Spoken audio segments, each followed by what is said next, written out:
بسم اللہ الرحمن الرحیم۔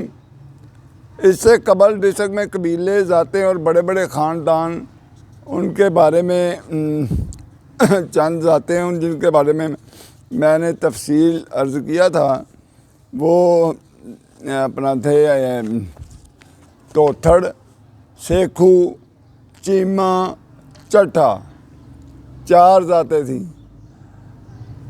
تمہاری ذات کیا ہے؟ ہیں؟ آن؟ ارائی ہو تم؟ ہاں، خان، پٹھان۔ اچھا، تو آپ ارائی ہیں؟ اچھا، شاباش، ٹھیک ہے، چلو تو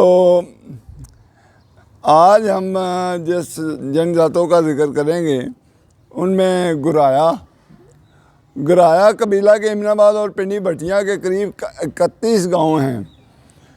یہ آبائی طور پر سوری بنسی راجپوت ہونے کے دعوے دار ہیں۔ ان کا مور سے اعلیٰ ایک گرایا تھا جس کا پوتا مال 14 نسلوں قبل لاکھی جنگل کے علاقہ سے آیا اور اس ڈسٹرکٹ کی تحصیل حافظ آباد میں آباد ہوا۔ ذیلی تقسیم بہت زیادہ ہے، لیکن ان میں سے 9 خالصتاً زراعت پیشہ ہیں اور دوسروں پیشوں میں چلے گئے ہیں، دوسروں پیشوں کو اختیار کر لیا ہے۔ یہ باہمی طور پر چیمہ، ورک، وڑیچ، تارڑ اور دوسرے جاٹ قبائل میں شادیاں کرتے ہیں، لیکن عام طور پر اپنے قبیلے میں نہیں کرتے۔ پگڑی ونڈ کی رسم بدرجہ عتم موجود ہے۔ بیٹیوں کو وراثت نہیں ملتی۔ اپنے قبیلہ میں 10 سال کی عمر میں تک کے بچہ کو عام طور پر متبنہ بنا لیتے ہیں۔ گرایا بہت اعلیٰ قسم کے نفیس زراعت پیشہ لوگ ہیں اور اس ڈسٹرکٹ میں ان کے چند سرسبز اور بڑے پھلتے پھولتے گاؤں ان کے قبضہ میں ہیں اور ان میں سے کوئی نامور سیاستدان ہی کوئی نہ تھا۔ سانسی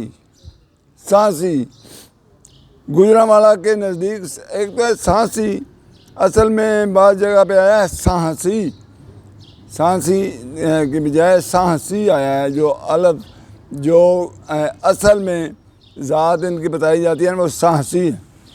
گوجرانوالا کے نزدیک ترین قرب و جوار میں سانسی قبیلہ 14 گاؤں کے مالکان ہیں۔ سانسی قبیلہ پٹی خاندان کی چھاگ ہے۔ انہوں نے اپنے ایک مور سے اعلیٰ سانسی سے قبیلہ کا نام رکھا اور اس پوتا ادرت 18 نسلوں قبل ہندوستان میں بامبڑ سے آیا اور اس ڈسٹرکٹ میں چراگاہوں میں زندگی بسر اختیار کر لی۔ اس کے بیٹے جاری اور سند نے زراعت کا پیشہ اختیار کیا اور ایک نے موضع مڈیالہ میر شکارہ کی بنیاد رکھی اور دوسرے نے موضع خیالی، اور اب ان کی اولاد 14 گاؤں تک پھیل چکی ہے۔ ان کی کوئی ذیلی تقسیم نہیں ہے۔ گرایا، ورک اور دوسرے جٹ قبیلوں میں باہمی طور پر شادیاں کرتے ہیں۔ متبنہ مقرر کرنا عام ہے اور پگڑی ونڈ کی رسم عام ہے۔ راجہ رنجیت سنگھ اسی خاندان کا فرد تھا جو خیالی میں پیدا ہوا، لیکن اس کی جائے پیدائش پرانی سبزی منڈی کے قریب ایک بڑی حویلی میں ہوئی اور وہ کمرہ آج بھی اصل حالت میں موجود ہے اور اس پر مہاراجہ کی تاریخ پیدائش آج بھی تحریر ہے۔ مفتی غلام سرور لاہوری تاریخ مخزن پنجاب گوجرانوالا کا تذکرہ کرتے ہوئے لکھتے ہیں کہ عرصہ 300 سال قبل مسمی خان جاٹ کوٹ سانسی نے قائم کی اور نام اس کا خانپور سانسی رکھا۔ تاریخ میں ذات سانسی کی بجائے سانسی لکھا ہوا پایا جاتا ہے۔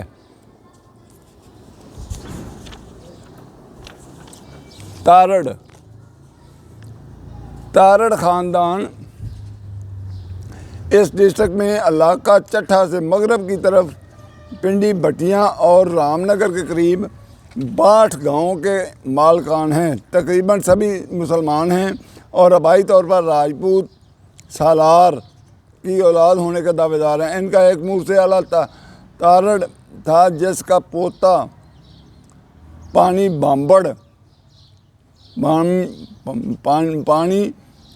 بارٹنر میں بیکانیر سے اپنے بیٹوں کے ساتھ آیا اور گجرات ڈسٹرکٹ میں آباد ہوا۔ اس کے ایک بیٹا آمرا نے چناب کو عبور کیا اور ایک گاؤں آمرا کی بنیاد رکھی، اور اب اس کی اولاد 62 گاؤں میں پر مشتمل ہے۔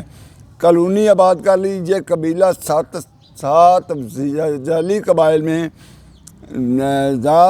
ذیلی قبیلوں میں تقسیم ہو چکا ہے، اور ان کے نام بانی کے 7 بیٹوں سے منسوب کیے ہیں۔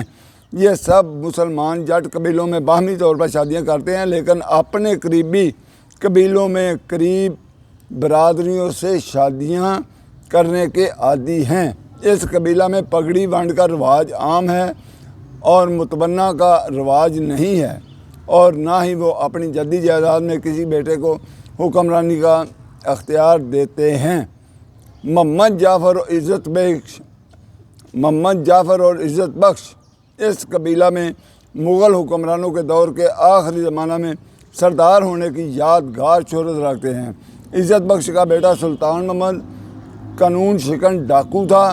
1770 میں وہ جنگ ڈسٹرکٹ کے کھرل قبیلہ کے سردار کے ہاتھوں مارا گیا۔ آج کے لیے اتنا ہی۔ اسے سبسکرائب کریں، شیئر کریں اور لائک کریں، آپ کی مہربانی ہوگی۔ اب اجازت چاہتے ہیں، اس لیے